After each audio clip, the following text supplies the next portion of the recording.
특별히 그곳에 있었던 종교가 뭐였냐면 아데미 신입니다. 이 아데미 신전이 굉장히 유명한데 AD 263년경에 파괴되기 전까지 7대 불가사의 가운데 한 신전으로 굉장히 유명합니다. 기둥이 다 대리석으로 되어 있습니다. 기둥이 127개가 되어 있는데요. 기둥 높이가 굉장히 높아요. 한 3, 4m 정도 될 겁니다. 그런데 이 기둥과 기둥 사이에 뭘 올려놨냐 하면 대리석을 옮겨놨습니다. 대리석을 기둥과 기둥 사이에 대리석을 위에다 딱 올려놨는데 지금은 기중기로 들어서 올리면 되는데 그때 당시에는 그런 높은 기둥 위에 그렇게 큰 대리석 몇 톤 되는 그 돌멩이를 올릴 수 있는 방법이 지금도 과학자들이 풀 수 없는 것 중에 하나라고 합니다. 어떻게 그것을 올릴 수 있었는지를 지금도 밝힐 수 없는 7대 불가사의 가운데 하나로 보고 있습니다. 그것을 2차 전도 여행 후에 잠시 들렸다가 3차 전도 여행 후에 한 3년 동안 그 사역을 하지요. 두란노 소원이라는 곳에서 2년 동안 복음을 전합니다. 그 지역 터키 지방을 그때는 아시아권이라고 했는데 그 아시아 지역에 있는 많은 도시의 사람들이 다 이 에베소라는 도시에 와서 사도 바울에게도 복음을 듣게 됩니다. 에베소 도시는 1년 가운데 2달이 이 우상을 위해서 드리는 행사가 있습니다. 5월 달이요. 이 아데미 여신을 위해서 드리는 한 달 동안 행사를 진행을 합니다. 한 달 동안 진행이 돼요. 그래서 에베소에 있는 도시 사람들은요 다 흰옷을 입게 돼 있습니다. 그리고 외지에서 오는 사람들을 맞이하게 되어져 있고 아데미 신전을 섬기는 그 여신 뭐라 그럴까요?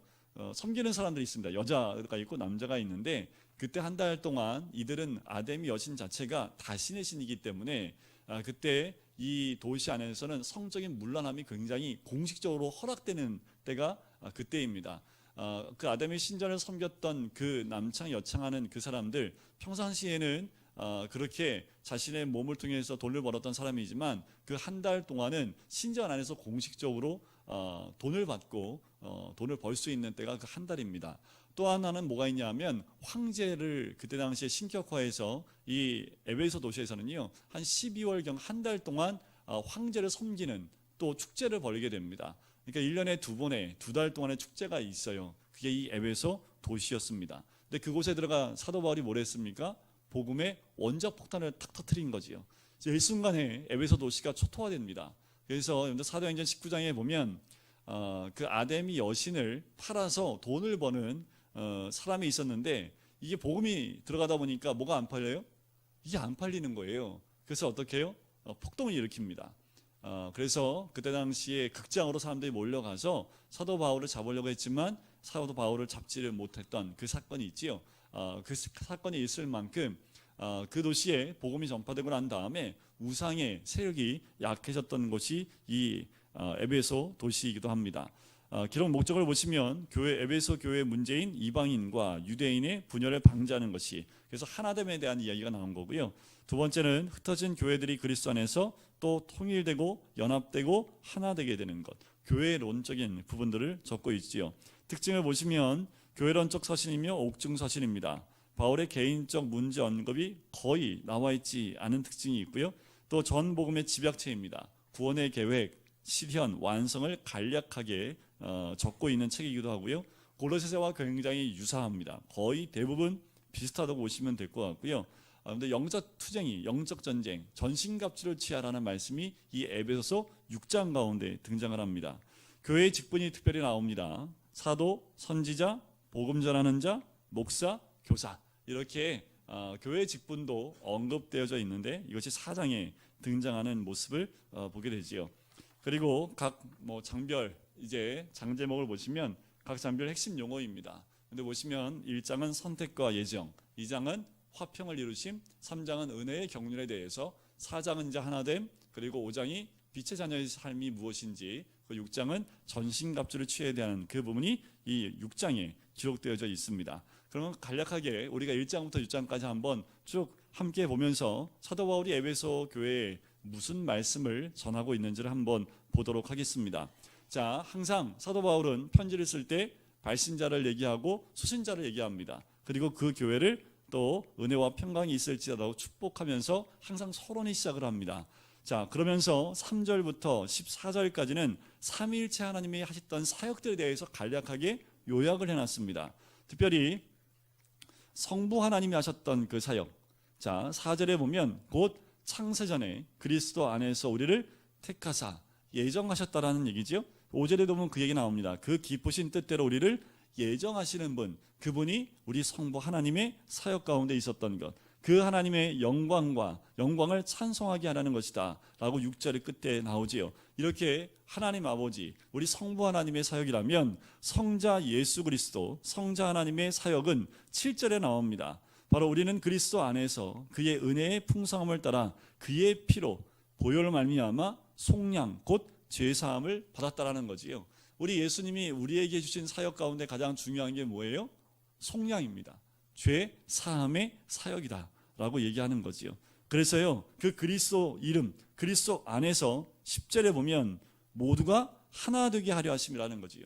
그리스도 안에서 우리 모든 사람들이 하나가 되게 하는 것이 하나님의 뜻입니다. 왜요? 그리스도의 보혈로 우리가 죄의 용서를 받았기 때문에 그 안에서 모두가 하나를 이루는 것, 통일되어지는 것을 의미합니다. 그래서 2장 끝부분에 가면 교회가 세워지는 과정에 대해서 벽돌과 벽돌이, 건물과 건물이 연결되어지는 것으로 설명한 것을 또 보게 되지요. 13절부터 14절까지는 성령 하나님께서 하시는 사역입니다. 그것은 무엇입니까? 13절 끝에 보니까 믿어 약속의 성령으로 인치심을 받았다. 인치는 게 뭔지 아십니까? 딱 인치는 것은 네 가지의 의미가 있습니다. 소유의 의미가 있고요, 안전의 의미가 있습니다. 그리고 재림의 날까지 유효하다는 유효성의 의미가 있고요, 마지막은 불변의 의미가 있습니다.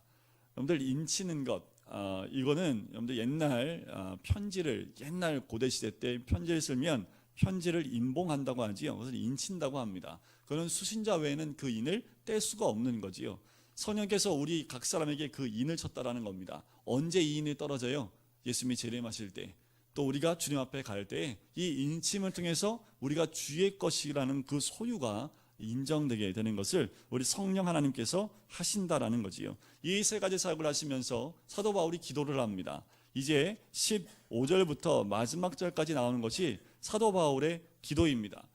기도의 가장 큰 핵심이 이겁니다. 17절 끝에 나오지요. 하나님을 알게 하시고, 하나님을 알게 하기를 원한다라는 겁니다. 이 에베소에 있는 모든 성도들이 하나님을 알기를 원하고 그 부르심의 소망 가운데 있기를 원하는 그 기도의 제목이 첫 번째 이 1장 후반부에 나오는 기도의 제목입니다. 첫 번째 나왔다는 얘기는 두 번째 기도가 또 3장에 나오는 것을 볼 수 있습니다.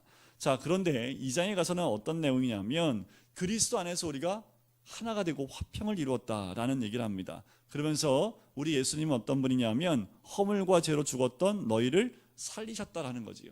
우리를 살리시는 분이 예수 그리스도다라고 얘기합니다. 그래서 우리가 어떤 사람이었냐, 그것이 2절과 3절에 나와요. 우리는 어떤 사람들이었습니까? 2절에 보니까 이 세상 풍조를 따랐던 사람들, 이 세대를 따라갔던 사람들, 공중의 권세 잡은 자를 따랐던 사람들이 우리입니다. 또 3절에 보면 육체의 욕심을 따라 지내며 육체와 마음에 원하는 것을 했던 사람. 그냥 뭐 하는 거예요? 그냥 내 멋대로 살았다는 거지요. 내가 하고 싶은 대로, 내가 그냥 땡기는 대로 그렇게 살았던 사람이 우리들인데, 자 4절에 그러나 하나님 우리를 사랑하신 거지요. 그래서 어떻게 해요? 그리스도 안에서 함께 하늘에 우리를 앉히시기 위해서 8절과 9절인데요. 8절과 9절을 한번 같이 읽어볼까요? 시작. 너희는 그 은혜에 의하여 믿음으로 말미암아 구원을 받았으니 이것은 너희에게서 난 것이 아니요 하나님의 선물이라. 행위에서 난 것이. 구원의 정확한 의미를 설명을 합니다. 자, 구원은 어떻게 이루어졌습니까? 믿음으로 말미암아 구원을 받았다라는 거지요. 이것은 우리에게서 난 것이 아니라 하나님의 선물이라는 겁니다. 선물은 우리가 무엇을 했기 때문에 받는 게 아니지요. 우리 막내가 이제 생일이 다가오니까 얘가 생일을 꼽아요. 왜 꼽을까요? 받을 게 있다고 생각을 하는 거지요. 이게 선물이라는 거예요. 애들은 거꾸로 돼야 되는데, 그죠? 네, 그 생일 되면 엄마한테 선물해야 되는데 애들은 생일 되면 무조건 선물 받는다는 인식이 있는 것 같아요. 근데 그 선물은 어떤 의미입니까? 뭘 잘해서 받는 게 선물인가요? 그렇지 않지요. 그건 어떤 겁니까? 그냥 주는 거예요. 그죠? 이건 무엇인가 대가가 아니라, 보상이 아니라 선물은 감사함으로 받는 거지요. 구원이 이와 같다라는 겁니다. 구원은 우리가 행위로서 무엇을 했기 때문에 받는 것이 아니라는 거지요. 만약에 행위로 무엇을 했다면, 교회에 1000번 나오면 구원받을 수 있다. 1000번지처럼 1000번의 예물을 드리면 소원 성취된다. 뭐 이런 거 있으면, 내가 하나님께 1000번 드렸는데 왜 하나님 안 해주세요? 이거는 이제 기브 앤 테이크입니다. 이게 잘못된 겁니다. 그죠? 하나님께 그러니까 옛날에 이제 저희가 유교식, 그리고 이 토속신앙적인, 그래서 치성을 드리면 감사합니다. 그래서 치성을 드리면 하나님도 응답해 주신다는 그런 개념으로 이게 바뀌어버린 거지요. 행위에서 난 것이 아니니 누구든지 자랑하지 못하게 하기 위함이다 라는 거지요. 그러면서 자, 그때의 11절에 보면, 생각하라, 너희는 그때에, 자, 우리의 이방인의 신분, 우리의 신분이 어땠는지를 알려주는 거지요. 11절 세 번째 줄에 보면, 할례를 받지 않은 무리라. 그때는 할례 받지 못했었지요. 그때 12절에 그리스도 밖에 있었고요, 이스라엘 나라 밖에 있는 사람이었습니다. 약속의 언약들에 대해서는 전혀 관계없는 사람이었고, 세상에서 소망이 없고 하나님도 없는 자, 그들이 이방인, 바로 우리들이었다는 거지요. 13절 앞에 but 하나를 넣으시면 됩니다. 그러나 라는 거지요. 하지만 이제는 그리스도 예수 안에서 그리스도의 피로 가까워졌다는 거죠. 뭐가 가까워졌다는 얘기예요? 자, 이것은 이스라엘과 가까워졌다는 겁니다. 그러니까 지금 이방인과 유대인들이 예수의 피로 가까워졌음을 이야기하는 거예요. 바로 그리스도 예수 안에서 이스라엘과 그리스도의 피로 가까워졌다라는 거지요. 전에는 그들과 막힌 담이 있었는데, 14절, 그는 우리의 화평이신지라 둘로 하나를 만드사 원수된 것 곧 중간에 막힌 담을 자기 육체로 허셨다라는 거지. 우리 주님이 직접 그 막힌 담을 허셨습니다. 우리와 또 이방인과 유대인들 가운데 있었던 그 막힌 담을 허신 분이, 그 육체로 허신 분이 우리 예수 그리스도라. 화평이라는 거지요. 모든 자들에게 예수 그리스도는 화평으로 오신 분이다 라고 이야기를 하고 있는 겁니다. 그러면서 20절에 보시면, 너희는 사도들과 선지자들의 터 위에 세우심을 입은 자라. 누가요? 우리들이요. 그리스도 예수께서 친히 모퉁이 돌이 되셨으니. 자, 그때 당시하고 지금하고요, 이 건물 공법이 다릅니다. 지금은 기초를 파야 되잖아요, 그죠? 그래서 기초를 든든히 팔수록, 기초를 깊이 팔수록 롯데 그 100 몇 층이죠? 120 몇 층이잖아요, 그죠? 지하로 몇 층까지 갑니까? 지하로는 어마무지하게 들어가지요. 지하로 못 들어가면 위로 올라갈 수가 없어요. 왜요? 튼튼할 수가 없는 거지요. 근데 지금 공법은 그렇지만 그때는 지하로 안 들어갔습니다. 그때 공법은 뭐냐면, 이게 건물을 지으면 모퉁이가 있지요. 꺾어지는 모퉁이에 모퉁이 돌을 큰 걸 하나씩 두습니다. 그래서 모퉁이 돌을 중심으로 이제 건물을 하나씩 그 돌멩이를 쌓아나가는 거예요.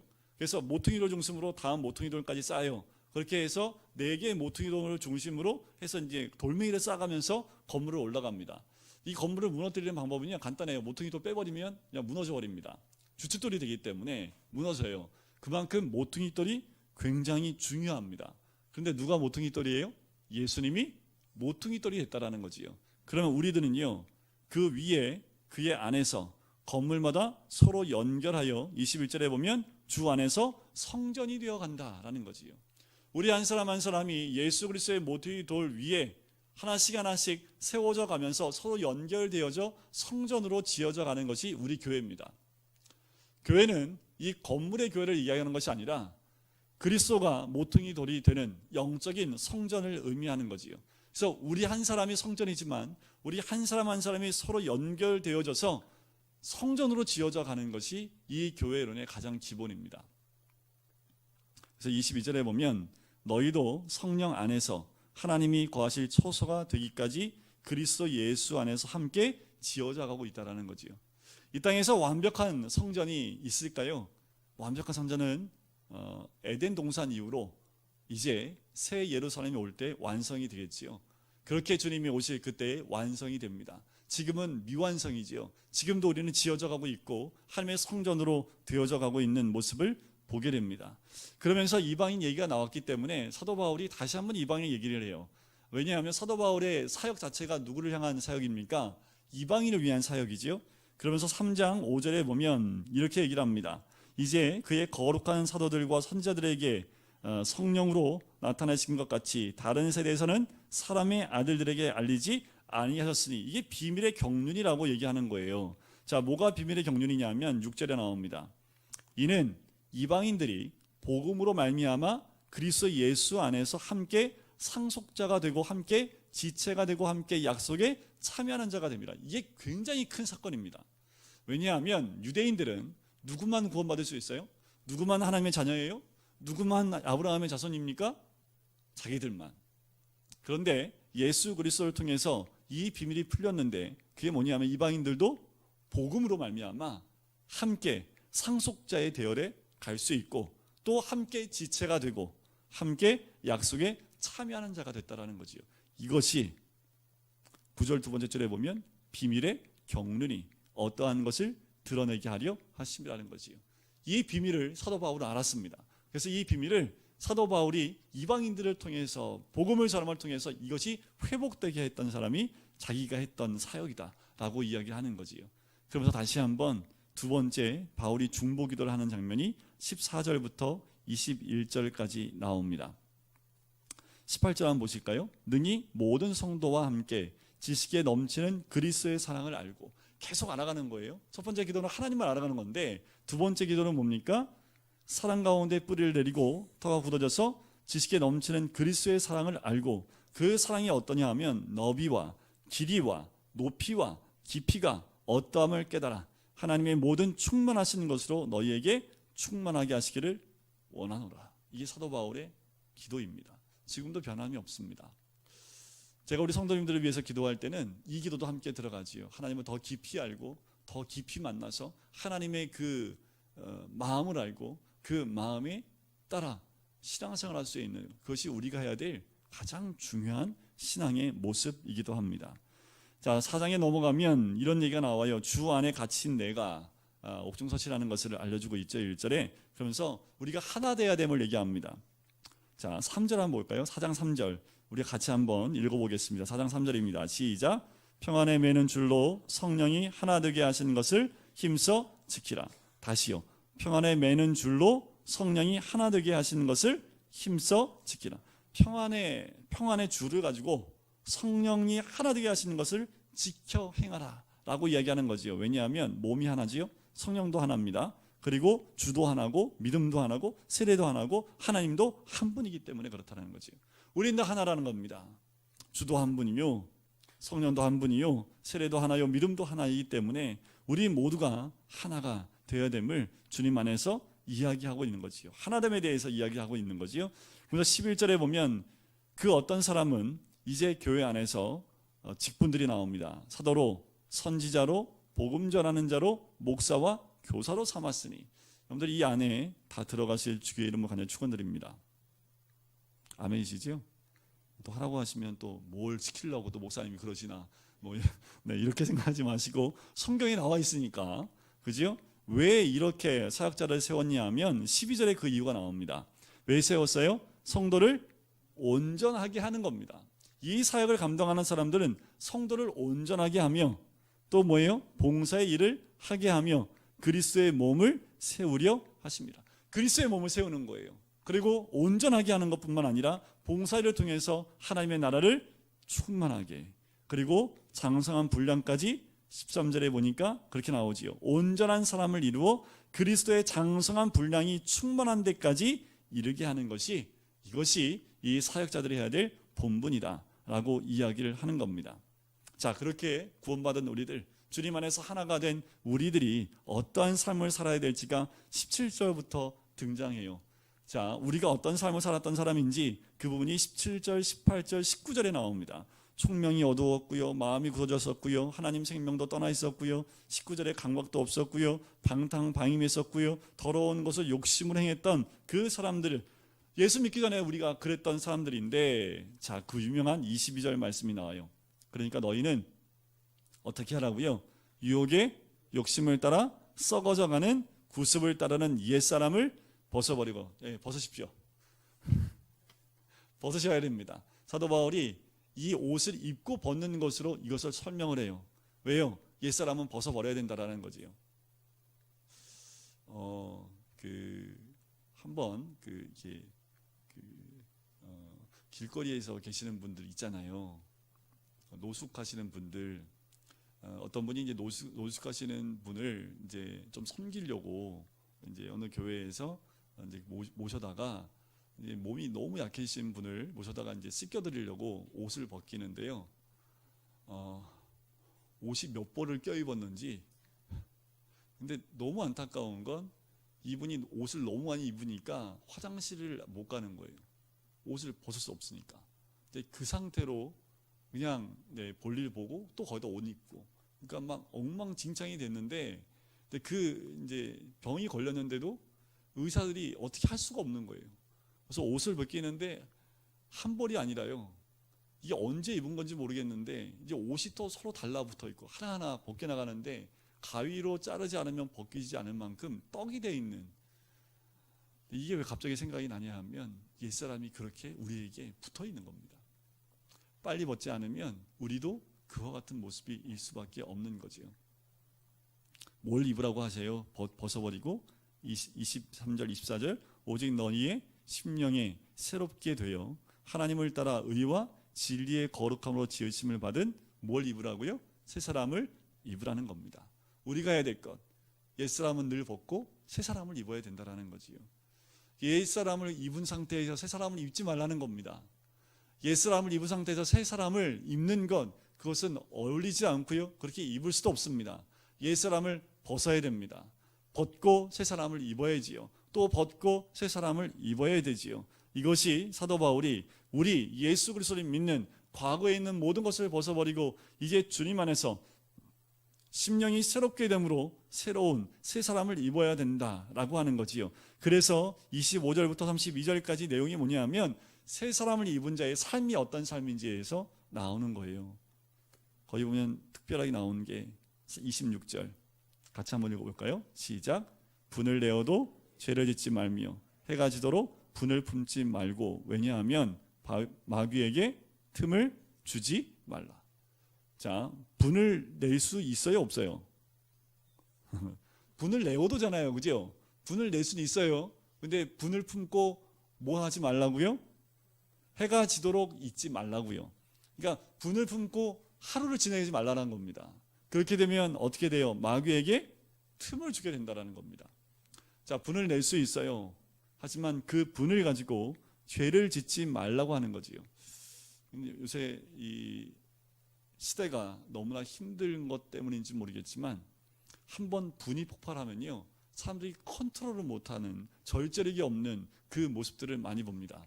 특히 젊은 사람일수록 그런 사건들을 많이 접하게 돼요. 사건 사고에 나오는 거 보면 어떻게 사람이 저렇게까지 할 수 있을까 하는데, 사람들이 분노 조절력이 상실됐습니다.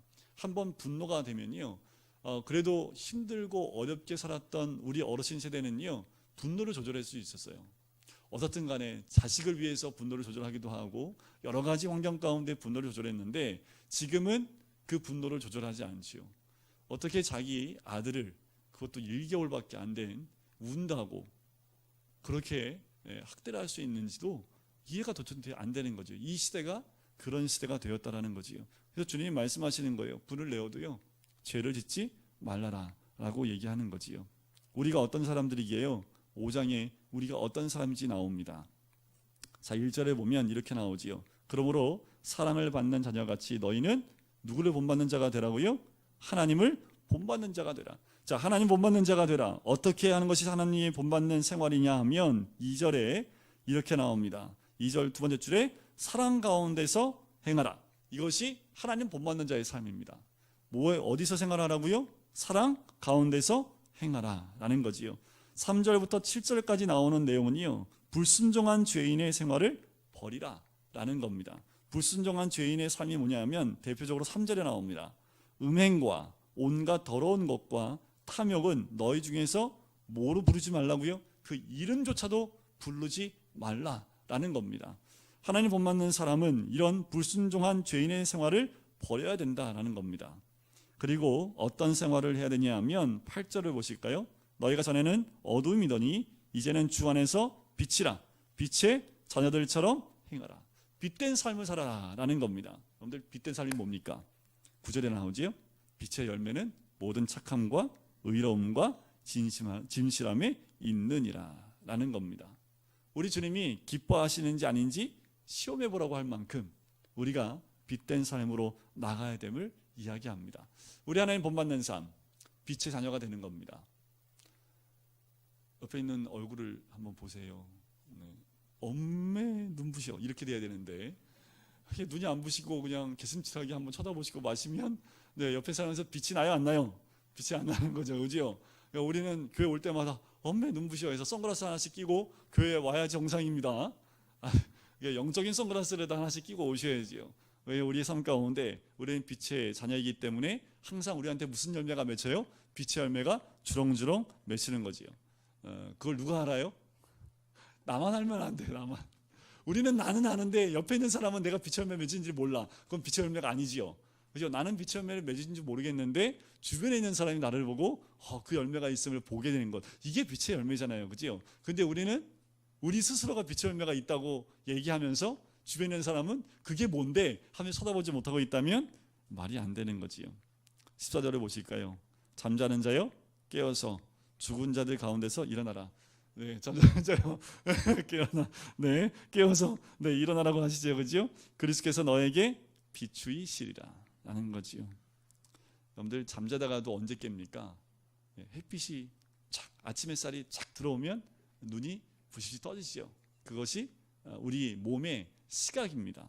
몸이. 그래서요 잘 때 불을 켜고 자면요 우리 아들이 그러는데 암이 잘 걸린답니다. 또 불 켜고 자면 안 된대요. 이 녀석이 어디서 봤는지 모르겠는데 불을 켜고 자면요 몸이 시간이 그러니까 있는데 그러니까 이게 아마 태양의 빛의 아마 흐름에 따라서 우리 몸도 반응을 해야 되는데 밤새도록 이 형광등 빛을 비추고 잔다면 그 몸은 자는 게 아니래요. 그래서 몸이 약해진답니다. 혹시 버릇처럼 이제 안 끄고 주무시는 분들은 오늘 꼭 네, 끄고 주무셔야 됩니다. 아셨지요? 그래서 언제 눈을 떠야 돼요? 아침 햇살에 떠셔야 돼요. 이게 건강한 겁니다. 그래서 우리 어르신들은 여름에 몇 시면 눈을 떠요? 한 4, 5시면 눈 뜨시잖아요. 그죠? 그때면 이렇게 햇빛이 이렇게 떠오르는 햇살이 떠오르니까. 그래서 우리 과거의 어르신들 보면 시계가 없어도 태양 시계에 의해서 움직였기 때문에 건강했던 그 모습들을 보게 되죠. 지금은 낮밤이 없잖아요. 그죠? 자, 그러면서 그리스도인이 개인적 생활에 대한 결론적 권면이 15절부터 21절까지 나와요. 마지막 결론인데요. 이 권면에 대한 개인적 생활에 대한 권면의 결론적인 부분인데 16절 한번 보세요. 15절 끝에 보면 지혜 있는 자 같이 하여. 누가 지혜 있는 자이냐면 16절 세월을 아끼라는 거지요. 세월을 아끼셔야 됩니다. 때가 어떠하니까요? 때가 악하기 때문에 그렇습니다. 그래서 17절에 보면 어리석은 자가 되지 말고 오직 주의 뜻이 무엇인지 이해하라. 이 시대는 주의 뜻이 무엇인지를 이해하는 것이 세월을 아끼는 겁니다. 이 세월을 아끼는 것, 이 아끼라 그 말은요 원어에 보면 대가를 지불하여 해방시킨다라는 의미가 있습니다. 그러니까 이 세월을 어떻게 해요? 구속한다라는 거예요. 우리를 구속해 주셨듯이 지금 우리는 이 세월을, 이 시간을 구속해 헛한데 그리고 어두운 데 쓰지 말고 주를 위해서 써야 된다라고 말씀하는 거지요. 그러려면요 술 취하지 말라잖아요. 세월을 아끼려면 18절에 술 취하지 말라. 이는 방탕한 것이니 라는 거지요. 또 이렇게 말하면 술만 안 취하면 되지요. 또 이렇게 얘기하시면 이게 또 안 맞는 거지요. 술을 안 취하는 게 중요한 게 아니에요. 술 드셔보신 분들은 아실 거예요. 술 드셔보면 취할 때까지 드셔요. 그죠? 그러니까 술은 취하지 않는 게 아니라 먹지 않는 거지요. 술 취하지 말라 이는 방탕한 것이니 대신에 뭐에 취하라고요? 성령에 취하는 삶을 살아라 라는 거지요. 참 재밌는 건 성령에 한번 취해 보시면 그 맛을 못 잊습니다. 그래야 되는데, 그지요? 네, 그 맛을 한번 보시기를 주의 이름으로 간절히 축원드립니다. 자, 21절 보실까요? 그 결론인데요. 그리스도를 경외함으로 피차 복종하라. 그리스도를 경외함으로 피차 복종하는 삶을 얘기하면서 그 이후에 경외하는 삶이 무엇인지를 이제 남편과 아내를 통해서 얘기합니다. 서로 경외하라는 거예요. 그래서 아내들이여 자기 남편에게 복종하기를 주께 하듯 하라. 28절에 남편들도 자기 아내 사랑하기를 자기 자신과 같이 할지니 자기 아내를 사랑하는 자는 자기를 사랑하는 것이라. 그러면 아내를 미워하면 누굴 미워하는 거예요? 자기를 미워하는 것과 똑같다라는 거지요. 아내는 남편을 섬길 때 어떻게 섬겨요? 어떻게 섬겨요? 어떻게 섬겨요? 죄송합니다. 남편이 개떡 같아도 어떻게 섬겨요? 주께 하듯. 베드로전서에 보면은 사라가 아브라함을 어떻게 섬겼다고요? 주께 하듯. 자기를 몇 번 팔아먹었는데 2번이나 했는데 주를 섬기듯이 그렇게 섬겼대잖아요. 자, 우리 예수 믿지 않는 남편을 구원할 수 있는 방법, 남편을 주를 섬기듯 섬겨보십시오. 그럼 처음에 이렇게 반응할 거예요. 네가 언제까지 하나 보자. 그런데 계속하면 어떻게 될까요?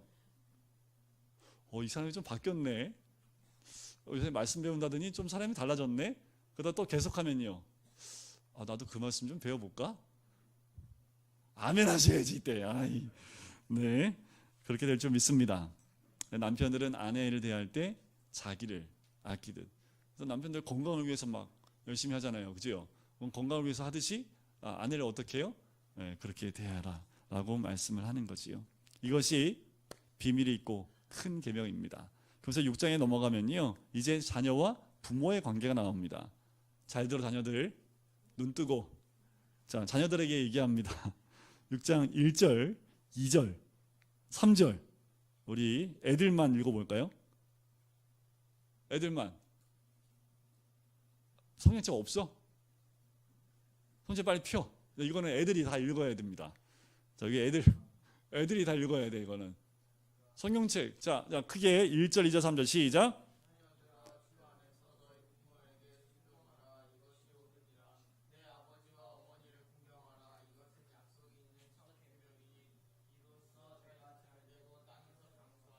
아멘. 애들이 땅에서 잘 되려면 어떻게 하면 된다고요? 부모에게 순종하면. 네, 그러면 이 땅에서 잘 됩니다. 부모에게 순종해서, 근데 이랬더니 이제 부모님이 교회 나가지 말라고 그랬는데요. 이거는 순종하는 게 아니죠. 저도 부모님이 교회 안 다니실 때는 순종하는 개념이 어디까지 순종해야 되나요? 교회 나가지 말라는 것도 순종해야 되니, 그거는 복음에 대해서는 이제 저희가 복음을 지켜야 되지만 그 외의 것들, 공부 열심히 해야 돼. 그러면 공부 열심히 해야 되는 거지요. 밥 먹어야 되는 거지요. 그러면 어떻게 해요? 잘 돼요. 그리고 뭐예요? 어머니가 해주는 것만 먹으면 장수합니다. 그지요? 근데 어머니가 해주면 맛이 없어요. 네? 어머니가 해주는 거는 꼭 건강을 위해서만 그렇게 해주잖아요. 저희 장모님이 항상 해주시는 건요, 제가 가면 달게 먹습니다. 근데 참 우리 장모님 몸에 건강에 좋은 걸 다 섞어서 주세요. 근데 때로는 이게 물맛이 오묘한 맛이 나요. 그러니까 몸에 좋은 걸 다 섞어서 주시니까 근데 저희 아내는 딸이니까 엄마 근데 이제 저는 감사합니다 장모님 하면서 저는 벌컥 마시지요. 우리 애들은요 딱 혀끝만 대고 저는 그냥 물 주세요 이렇게 얘기하는데, 그거 마시면 건강해지는데, 건강해지는 건 입에 달지 않습니다. 그죠? 어머니가 주신 음식 순종하고 먹으면 장수할 줄 믿습니다. 애들이 아멘을 안 해요. 자, 우리 부모님들 4절을 같이 한번 읽을까요? 시작.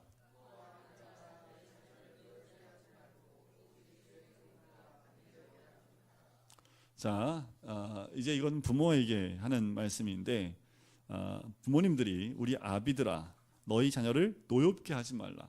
자, 어떻게 하면 자녀들을 노엽게 할 수 있을지 한번 생각해 보실까요? 하고 싶은 대로 하시면 애들 다 노여워집니다. 자, 주의 교훈과 훈계로 양육하는 건 내 감정이 들어가시면 안 되지요. 그죠? 주의 훈계와 교훈을 하려면 어떻게 하면 될까요? 말씀을 알아야지. 말씀을 모르고 어떻게 교훈과 훈계를 할 수 있겠습니까? 그래서 우리 텐트 치고 아버지들이 애들 데리고 딱 텐트 안에 들어가서 1박 2일 집회를 한번 하시면 좋아요. 1박 2일 말씀 집회. 그래서 애들 앉혀놓고 아버지가 어떻게 예수를 믿게 됐는지, 그리고 예수님을 어떻게 만났는지, 그리고 말씀 가운데 내가 은혜 받은 말씀들을 한번 나눠보십시오. 그럼 애들 백발준 잡니다. 그래도 그 시간이요, 아이들이 주를 우리 아빠는 어떻게 예수님 만났는지를 들어보면 아이들이 우리 아버지는, 우리 어머니는 이렇게 예수님을 영접했구나 라는 것을 아이들이 깨달을 수 있겠지요. 우리 아이들이 똑같이 예수님을 영접할 수는 없습니다. 하지만 우리가 알게 된 예수 그리스도를 나눌 때, 우리가 알게 된 그 주님을 나눌 때 우리 아이들이 영향을 받게 된다는 거지요. 그런데 우리 자녀들을 노엽게 하지 말라는 것, 어떤 목적을 두고 우리 아이들을 키우시면 안 됩니다. 그럼 아이들이요 노여워져요. 항상 주님의 뜻과 말씀 가운데 그렇게 나가야 되겠지요. 자, 5절부터 9절까지는 종과 상전, 사회생활에 대한 부분들을 이야기합니다. 그것도 7절에 보면 기쁜 마음으로 섬기기를 주께 하듯 하고 사람들에게 하듯 하지 말라. 그러니까 모든 일에 상전과 종이든 윗사람이든 아랫사람이든 주께 하듯 그렇게 하라고 이야기를 하고 있는 거지요. 자, 이 얘기가 끝난 다음에 전신갑주 얘기가 이제 드디어 나옵니다. 자, 왜 전신갑주 이야기 전에 가정 얘기가 나왔을까?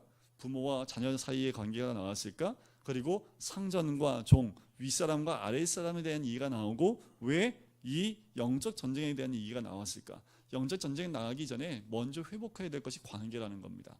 아까도 용서에 대한 부분을 얘기했잖아요. 그 용서라는 것이 참 어렵습니다. 쉽지 않아요. 그냥 묻어두는 경우가 너무 많기 때문에 그래요. 그냥 묻어놔요. 그냥 그 사건을 묻어놓습니다. 자, 여기에서도 부부관계가 서로 용서해주고 용납하고 또 죽게 하듯 하고 그렇게 경외하는 모습으로 부부관계가 회복돼야 됩니다. 그리고 부모와 자녀의 관계가 주님 안에서 온전히 회복돼야 됨을 이야기를 하는 거지요. 그리고 마지막은 사회생활 가운데 윗사람과 아랫사람들의 관계가 회복되어진 이 회복이 다 됐을 때에 그때야 비로소 영적 전쟁인 마귀와의 싸움이 시작이 되어집니다. 그 전에 싸운다고 해봤자요, 백발견준 집니다. 이길 수가 없습니다. 자, 보실까요? 11절에 보면 마귀의 관계를 능히 대적하기 위하여 하나님의 전신갑주를 입으라. 또 입으랍니다. 입으셔야 됩니다. 자, 그 싸움은, 그 씨름은 뭐에 대한 게 아니에요? 혈과 육을 상대하는 것이 아닙니다. 그러니까 눈에 보이는 사람 가지고 붙잡고 싸우지 마십시오. 뭐에 대한 싸움이에요? 통치자들과 권세들과 이 어둠의 세상 주관자들과 하늘에 있는 악의 영들을 상대합니다. 전신갑주를 취하는 것은 악의 영들을 상대하는 것이지요. 전신갑주가 뭡니까? 자, 여기 보세요. 여기 머리에 쓰는 게 뭐예요? 투구. 무슨 투구예요? 구원의 투구를 쓰는 거죠. 그죠? 자, 이 가슴, 호심경이라고 하는데 이 가슴은요, 무슨? 그 의의 호심경, 그죠? 허리띠는요, 진리의 허리띠를 하는 거죠. 그죠? 그리고 신발은요, 평안의 복음을 전하는 신발을 신어야 됩니다. 그 손에는 뭘 들고 있어야 돼요? 방패를 들고 있어요. 이 방패는 무슨 방패? 믿음의 방패를 쓰는 거지요. 사도 바울이 전신갑주를 얘기할 때 당시에 로마 군인이 입었던 그 싸움터에 나가는 사람들이 입어야 될 그 모든 것들을 이 전신갑주로 설명을 하고 이야기를 하는 거지요. 방어, 다 방어입니다. 그죠? 그 가운데 가장 중요한 것 하나가 불화살을 막을 이 방패입니다. 이때 이 방패는요, 어떤 방패냐 하면 온 몸을 다 막을 수 있는 방패예요. 여러분들 로마 시대 때 싸움 전쟁 나는 거 보신 적 있으십니까? 그때 탁 나가요. 그래서 화살이 날아올 때 어떻게 합니까? 앞에 있는 사람은 앞을 딱 막아요. 그러면 무슨 뭐 이렇게 앞이 전면이 다 막힙니다. 그 뒤에 있는 사람은 어디를 막아요? 위를 막지요. 딱 위를 막으면 어떤 화살이 날아와도 그 화살이 꽂히는 건 방패에 꽂히지요. 그래서 전혀 죽지를 않습니다. 방패는 또 어떤 효과가 있냐면요, 이 방패가 가죽으로 둘러져 있는데 이 가죽을 전쟁 나가기 전에 물에 흠뻑 적십니다. 좀 무거워도. 왜냐하면 불화살이 날아오면 여기에 딱 꽂히는 순간 씩 하면서 꺼져버립니다. 그래서 이 16절에 보면 모든 것 위에 믿음의 방패를 가지고 이로써 능히 악한 자의 모든 불화살을 소멸하라 라고 얘기를 하는 거지요. 마지막 공동력이 하나 있죠. 뭘 가지라고요? 성령의 검, 곧 하나님의 말씀을 가지라. 하나님 말씀이 곧 뭐라고요? 성령의 검이라고요. 우리가 말씀을 공부해야 되고 알아야 될 이유가 여기에 있습니다. 이 예수님께서도 세 가지 시험을 받을 때 무엇으로 사탄과 싸워 이기셨어요? 말씀으로 싸워 이기셨지요. 하나님 말씀은 좌우의 날선 어떤 검보다 예리하다라고 하지요. 이 검은요 어떤 검이냐 하면 로마 사람들이 썼던 검인데 양날이 서 있습니다. 이렇게 쳐도 이게 양날이 서 있기 때문에 어떤 전쟁에도 능히 싸워서 이길 만큼 그 검이 양날검으로 되어 있습니다. 근데 긴 장검이 아니에요. 단검입니다. 근데 양쪽으로 날이 서 있기 때문에 어떻게 공격을 해도 싸워서 승리할 수 있는 굉장히 싸움에 잘 어울리는 그 검이지요. 이 성령의 검은 로마 사람들이 썼던 그 검, 그것을 상상하면서 쓴 그 검입니다. 하나님 말씀. 그래서 우리의 삶 가운데 하나님 말씀이 없으면 전쟁에서 승리할 수가 없는 겁니다. 그래서 말씀을 늘 가까이 해야 될 이유가 여기에 있는 거지요. 그러면서 우리 18절 보실까요? 모든 기도와 간구를 하되. 전신갑주를 취했는데 또 뭘 해야 돼요? 기도와 간구를 하는 거지요. 항상 성령 안에서 기도하고 이를 위하여 깨어 구하기를 항상 힘쓰며 여러 성도들을 위하여 구하라. 이게 되게 중요하지 않습니까? 나를 위해서, 내 기도의 제목을 위해서가 아니라 뭐 하기 위해서요? 깨어 구하기를 항상 힘쓰는데 여러 성도들을 위하여 구하라라는 거지요. 이게 무슨 기도입니까? 중보기도. 원래는 도고기도라고 하는데 이 중보기도를 의미하는 거지요.